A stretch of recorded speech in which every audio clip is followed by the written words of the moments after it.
സംയോഗ ലൈഫിലേക്ക് എല്ലാവർക്കും സ്വാഗതം.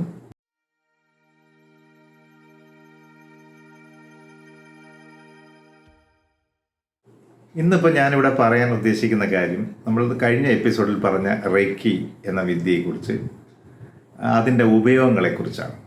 ഈ വീഡിയോ ആണ് നിങ്ങൾ ആദ്യം കാണുന്നതെങ്കിൽ ഇതിൻ്റെ വിശദാംശങ്ങൾ തുടക്കത്തിൽ ഒന്ന് പറയുന്നൊരു വീഡിയോ ഇതിനു മുമ്പ് ചെയ്തിട്ടുണ്ട്. അതിൻ്റെ ലിങ്ക് മുകളിൽ കൊടുത്തിട്ടുണ്ട്. അത് കണ്ടതിന് ശേഷം നിങ്ങൾക്ക് ഈ എപ്പിസോഡ് കാണുന്നതായിരിക്കും കൂടുതൽ വ്യക്തത വരാൻ സാധ്യതയുണ്ട്. ആ ഉപയോഗങ്ങൾ ഒരു പക്ഷേ കേട്ട് കഴിഞ്ഞാൽ എല്ലാവർക്കും പഠിക്കണമെന്ന് തോന്നും, പഠിക്കുകയും ചെയ്യും. പിന്നെ ഉള്ള ബുദ്ധിമുട്ടെന്ന് പറഞ്ഞു കഴിഞ്ഞാൽ ഇത് പ്രയോഗിക്കുന്ന രീതിയാണ്. പ്രയോഗിക്കുന്ന രീതി സിമ്പിൾ ആയതുകൊണ്ടാണ് ആരും ഇത് പ്രയോഗിക്കാത്തതെന്ന് തോന്നുന്നു. കാരണം വെറുതെ ശരീരത്തിൻ്റെ ഭാഗങ്ങളിൽ കൈവച്ചാൽ മതി. കൈവച്ച് കഴിഞ്ഞാൽ ഈ വിദ്യ പ്രയോഗത്തിൽ വരും. ഇത്രമാത്രം സിമ്പിളായിട്ടുള്ള ഈ വിദ്യ നിങ്ങൾക്ക് പഠിച്ച് ഉപയോഗിക്കാനായിട്ട് വേറെ തടസ്സങ്ങൾ ഒന്നും തന്നെ ഇല്ല. കാലവുമില്ല, സമയവുമില്ല. കാരണം എല്ലാത്തിനും അപ്പുറം നിൽക്കുന്നൊരു വിദ്യയാണ്. എല്ലാത്തിനും അപ്പുറം നിൽക്കുന്ന പ്രപഞ്ച ശക്തിയാണ് ഇതിനു വേണ്ടി ഉപയോഗിക്കുന്നത്. അപ്പോൾ ഈ റേക്കി എന്ന് പറയുന്ന ഈ വിദ്യ യഥാർത്ഥത്തിൽ യോഗ തന്നെയാണെന്ന് നേരത്തെ സൂചിപ്പിച്ചിട്ടുണ്ട്. ഇന്ന് നമ്മൾ അറിയുന്ന യോഗയും കാര്യങ്ങളും ആയിട്ട് ഇതിന് എന്ത് ബന്ധമാണുള്ളതെന്ന് ചോദിച്ചു കഴിഞ്ഞാൽ, ശരീരവും മനസ്സും കൂടിച്ചേരുമ്പോൾ അതെല്ലാം യോഗയാണെന്ന് പറയുമ്പോൾ അത് ശരിക്കും യോഗയാണ്. പക്ഷെ ഇതങ്ങനല്ല. യോഗയുടെ ആത്യന്തികമായ അർത്ഥത്തിൽ തന്നെ ഇത് യോഗയാണ്. പിന്നെ ഉള്ളതെന്ന് പറഞ്ഞു കഴിഞ്ഞാൽ കുണ്ടലിനി യോഗ എന്നറിയപ്പെടുന്ന വിദ്യയാണ്. നമ്മളിൽ കുണ്ടലിതമായിരിക്കുന്ന ആ ശക്തിയെ ഉണർത്തി നമ്മൾ പ്രപഞ്ച ശക്തിയുമായിട്ട് യോജിപ്പിക്കുന്ന ആ വിദ്യയാണ് കുണ്ടലിനി യോഗ. ഈ വിദ്യ എന്ന് പറഞ്ഞാൽ പ്രപഞ്ച ജീവശക്തിയെ ആവാഹിച്ച് നമ്മൾ നമ്മുടെ ആത്മശക്തിയായിട്ട് യോജിപ്പിക്കുന്ന വിദ്യയാണ്. ഇത്ര മാത്രമാണ് ഇതിൻ്റെ വ്യത്യാസമുള്ളത്.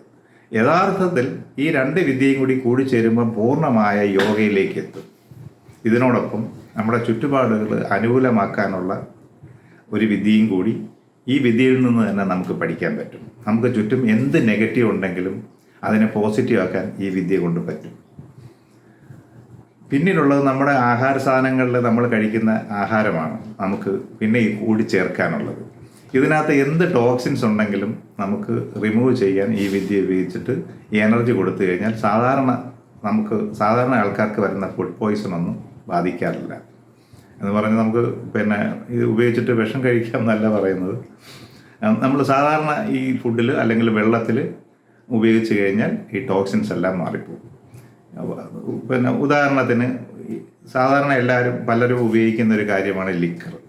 ആ ലിക്കർ ഒരു ബോട്ടിലെടുത്ത് രണ്ടായിട്ട് ഭാഗിച്ചിട്ട് ഒരു ഭാഗത്തിൽ റെക്കി ചെയ്യുകയും ഒരു ഭാഗത്തിൽ ചെയ്യാതിരിക്കുകയും ചെയ്ത് നോക്കിക്കഴിഞ്ഞാൽ ഈ വിദ്യ എത്രമാത്രം മഹത്തരമാണെന്ന് സാധാരണ നമുക്ക് അറിയാൻ പറ്റും.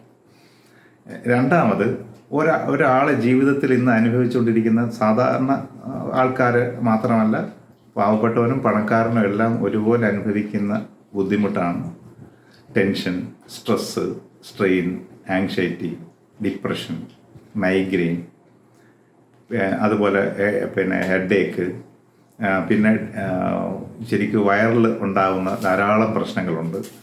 അത് ഗട്ട് ഹെൽത്തുമായിട്ട് ബന്ധപ്പെട്ട് ഉള്ള കാര്യങ്ങളാണ്. അപ്പോൾ ഇതുമായിട്ട് ബന്ധപ്പെട്ട് ഉണ്ടാകുന്ന ഒട്ടനവധി പ്രശ്നങ്ങൾ, പിന്നെ എന്തിനു പറയുന്നത്, ചിന്തിക്കുന്ന ഏത് കാര്യത്തിനും ഈ വിദ്യയെ ഉപയോഗിക്കാം. പിന്നെ ഈ വിദ്യ നമ്മൾക്ക് പരീക്ഷയ്ക്ക് നമുക്ക് പോകുമ്പോൾ നമുക്ക് കാര്യങ്ങൾ ആ സമയത്ത് പരീക്ഷയ്ക്ക് ചോദ്യപേപ്പർ കിട്ടി നമ്മൾ എഴുതുമ്പോൾ നമുക്ക് ചോദ്യങ്ങളുടെ ആൻസർ ഓർമ്മ വരാൻ നമുക്ക് ഈ വിദ്യയെ ഉപയോഗിക്കാൻ കഴിയും. അതുപോലെ തന്നെ നമ്മുടെ ഒരു പ്രൊഫഷനിൽ കൂടുതൽ വർക്ക് ലോഡ് ബെയർ ചെയ്യുന്നതിന് നമ്മളെ ഈ വിദ്യ സഹായിക്കും. അതുപോലെ തന്നെ കൂടുതൽ സമയം, ഇത് രണ്ടും പരസ്പര ബന്ധമുള്ളൂ, ഒരേ കാര്യമാണ്. കൂടുതൽ സമയം നമുക്ക് ജോലി ചെയ്യുന്നതിന് ഈ വിദ്യ നമ്മളെ സഹായിക്കും. ക്ഷീണമില്ലാതെ ജോലി ചെയ്യുന്നതിന് ശരിക്കൊരു ബാറ്ററി ചാർജ് ചെയ്യുന്ന പോലെയാണ് ഈ വിദ്യ നമ്മൾ ഉപയോഗിക്കുമ്പോൾ നമ്മളുടെ കോടാനുകോടി സെല്ലുകളും യഥാർത്ഥത്തിൽ ചാർജ് ചെയ്യപ്പെടും. അതുകൊണ്ടാണ് ക്ഷീണം അറിയാത്തത്, ഉറക്കം കുറച്ച് മതി എന്ന് പറയുന്നത്. ഈ വിദ്യ നമ്മൾ ഉപയോഗിച്ച് ഉറക്കക്കുറവുള്ളവർക്ക് അവരുടെ ഉറക്കം ശരിയായ രീതിയിൽ നടക്കുന്നതിന് വേണ്ടി ഈ വിദ്യ ഉപയോഗിക്കുന്നുണ്ട്. അതുകൂടാതെ പെയിൻ മാനേജ്മെൻറ്റിന് ഈ വിദ്യ ഉപയോഗിക്കുന്നുണ്ട്. സാധാരണ വളരെ പെയിൻ എടുത്ത് മോർഫിൻ കുത്തിവെച്ചാൽ പോലും മാറാത്ത വേദനയൊക്കെ ഈ വിദ്യ ഉപയോഗിച്ചിട്ട് കുറയ്ക്കുന്നുണ്ട്, അത് മാറ്റുന്നുണ്ട്. അതുപോലെ എഡിമ അങ്ങനെയുള്ള കാര്യങ്ങൾക്കെല്ലാം തന്നെ ഈ വിദ്യ ഉപയോഗിച്ച് റിലീഫ് കൊടുക്കുന്നുണ്ട്. സാധാരണ ഇപ്പോൾ പല ഹോസ്പിറ്റലുകളിലും പുറമേ നമ്മുടെ ഈ രാജ്യത്തിന് വെളിയിൽ പല ഹോസ്പിറ്റലുകളിലും എത്രയും പെട്ടെന്ന് ഒരു പേഷ്യൻറ്റിനെ അസുഖത്തിൽ നിന്ന് മോചിപ്പിച്ച് വിടാനായിട്ട്, കാരണം ചിലവ് വഹിക്കുന്നത് ഗവൺമെൻറ് ആയതുകൊണ്ട് എത്രയും ചിലവ് കുറച്ച് ചെയ്യാൻ വേണ്ടിയിട്ട് ഹോസ്പിറ്റലുകളിൽ ഇതിൻ്റെ ഒരു ടീം തന്നെ വർക്ക് ചെയ്യുന്നുണ്ട്. അതായത് സാധാരണ മെഡിസിൻ കൊടുക്കുന്നതിനൊപ്പം ഏത് മെഡിസിനോ ആയിക്കോട്ടെ, അല്ലെങ്കിൽ ഏത് ചികിത്സാ രീതി ആയിക്കോട്ടെ, ഈ ഒരു യൂണിറ്റ് എല്ലാവർക്കും ഹീൽ ചെയ്ത് കൊടുക്കുമ്പോൾ വളരെ പെട്ടെന്ന് അസുഖത്തിന് ഭേദമാവും. അപ്പോൾ അതുകൊണ്ട് അവിടെ പെട്ടെന്ന് തന്നെ ഹോസ്പിറ്റലിൽ നിന്ന് അവർക്ക് പറഞ്ഞയക്കാൻ പറ്റും. ഒരാളിൻ്റെ പേഴ്സണൽ ഡെവലപ്മെൻറ്റിന് ഈ എനർജി വളരെ ഈസി ആയിട്ട് നമുക്ക് ഉപയോഗിക്കാം. അവരിൽ പേഴ്സണൽ ട്രാൻസ്ഫോർമേഷൻ നടക്കുകയാണ് ഈ വിദ്യ കണ്ടിന്യൂസ് ആയിട്ട് ഉപയോഗിച്ചുകൊണ്ടിരിക്കുമ്പോൾ സംഭവിക്കുന്നത്. മാത്രമല്ല, ഒരു നല്ല മനുഷ്യനായിട്ട് മാറാൻ ഈ വിദ്യ വളരെയേറെ സഹായിക്കുന്നു. കാരണം ഇതിൻ്റെ നിയമങ്ങൾ തന്നെ, ഈ വിദ്യയുടെ നിയമങ്ങൾ തന്നെ അതിനെ ബേസ് ചെയ്തിട്ടാണ് ഉണ്ടാക്കിയിരിക്കുന്നത്. അതിന് പ്രത്യേകിച്ച് സമയമോ കാലമോ ഒന്നും തന്നെ ഇല്ല, എല്ലാത്തിനും അതീതമായിട്ടുള്ള വിദ്യയാണ്.